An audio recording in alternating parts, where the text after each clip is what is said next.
When you're starting a nonprofit, how do you know when it's time or if you're ready to hire your first paid staff member? That's what I'll talk about in this video. Welcome back to my channel. I'm Amber Melanie Smith. I'm a nonprofit founder and executive director, and I make these videos here on YouTube to help folks on their nonprofit journeys or their journey to become a change maker in some other way. There really are lots of ways to make a change.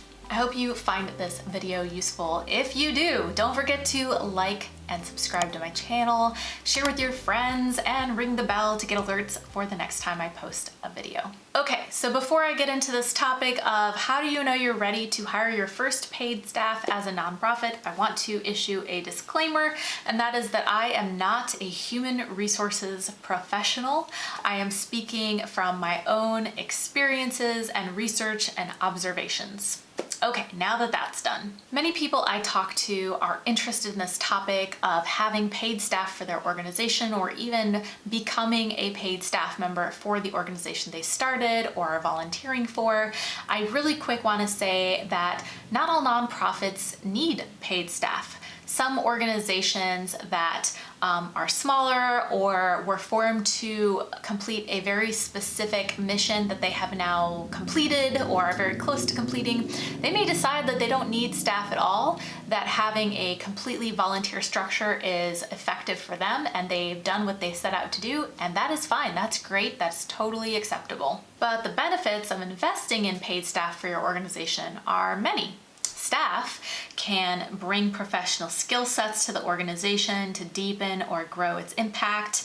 They can devote full-time hours to the work of the nonprofit, and that enables it to serve more people and scale up more quickly.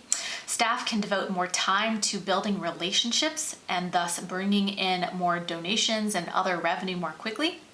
And staff can provide much needed stability to the organization because volunteer board members transition in and out of the organization, presumably every couple of years. So for nonprofits that have decided that they need paid staff in order to accomplish their mission, how do you know that your organization is ready to hire its first full-time paid staff? I'm going to talk about 4 ways that you will know it is time to hire paid staff. The first indicator that your organization may be ready to hire its first staff member that is paid is that it has sustainable and flexible funding sources. You really want to make sure that you're not hiring a paid staff member and that you only have enough money to pay them for like a couple weeks or a month, because that's not going to be very sustainable and you're not providing them with a sufficiently long enough runway in order to be able to work and bring in more funds for the organization.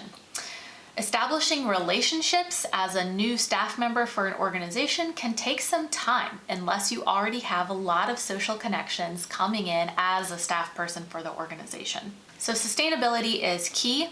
A lot of organizations report that month to month they are existing on no more than 3 or 4 months operating expenses in the bank. So if possible, you want to make sure you have at least a couple of months, 4 or 5 or 6 months of funding in your bank account that you could use to pay their salary for that time, to give them enough time to build relationships and start bringing in more revenue for your organization. You also want to make sure that the funding that you do have in your bank account is the kind that you can spend on operation costs, or if your staff person that you're going to hire is a program manager or someone who's working on your program, that the funding that you have would be able to be spent on that particular program. Some funders or grants make restricted grants, which are required to be spent only on specific things. So just make sure that whatever funding you do have available for a staff member is funding that you are allowed to spend to pay that staff member. In some cases, the staff member that you are planning to bring on board is someone who will specifically be tasked with raising money for the organization. And because I see and I get this question a lot, it is considered an unethical practice to pay a staff person a percentage of the money that they've raised or a percentage of the grant that they've won for the organization. Okay, so the second way you know it is time to hire paid staff for your organization is simply that the workload demands it. When you have a specific type of work for the organization that could be accomplished by an employee with skill sets or specialization in that particular type of task, then you might be in a good position to hire paid staff for that position. So the workload under that task is sufficient enough to justify a paid position, and you also know what that specific position would accomplish for your organization. So for example, let's say you have a huge amount of work involving running the main program that your nonprofit offers. Maybe it's time to hire a program manager in that case, someone who can focus their energy and their talents on that specific thing.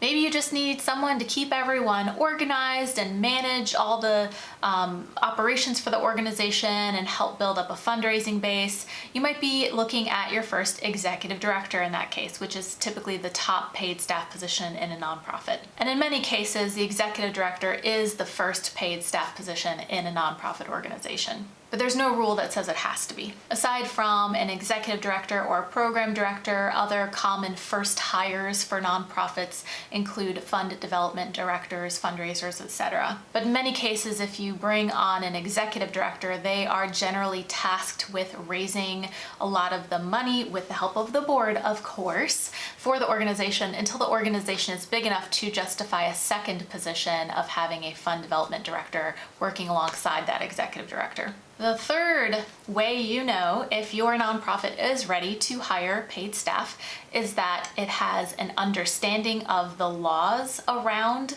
having employees, and it can absorb the costs of having employees above and beyond that employee's salary, because it does cost more than just the salary to have an employee. Before you can hire paid staff, you need to make sure that your nonprofit board of directors has enough time to invest in researching and really understanding some of the factors involved in having paid employees, such as knowing the employment laws and requirements in your state, the difference between employees and contractors, what a reasonable salary is for the type of position that they aim to hire for. You really got to do your research before you hire paid staff to make sure it is done above board, to make sure it is done well, and to do it in such a way as to retain the paid staff that you bring on. And the board also needs to understand some of the additional costs that come with having staff, everything from payroll processing services to employment taxes, workers' compensation insurance, all of that stuff. And then any benefits that might come with the employee's salary package and all of that. There's some great tools online that will help you calculate all of these combined costs for bringing on staff, and I will be sure to include a link or links to those in the description for this video. And the fourth way you know that your organization might be ready to bring on paid staff is kind of like for the one I just mentioned. Your board has had enough time to research and invest in creating the policies surrounding having staff, so human resources policies. Things like paid time off, benefits, sick leave, how all those things work. An employee who comes on, especially if it's anyone who's ever had any kind of job anywhere else, which is most likely anyone you'd bring onto your nonprofit, they will have the expectation that your nonprofit will have some of these policies in place so that they know how to navigate these issues as they come up in the workplace. Obviously, the policies that your organization chooses to put in place are up to your organization, but I can tell you from personal experience and observing other organizations that the stronger the policies you have, the better your employees feel taken care of and like you care about them and their well-being, the higher their morale will be, and then the longer they are likely to stick around.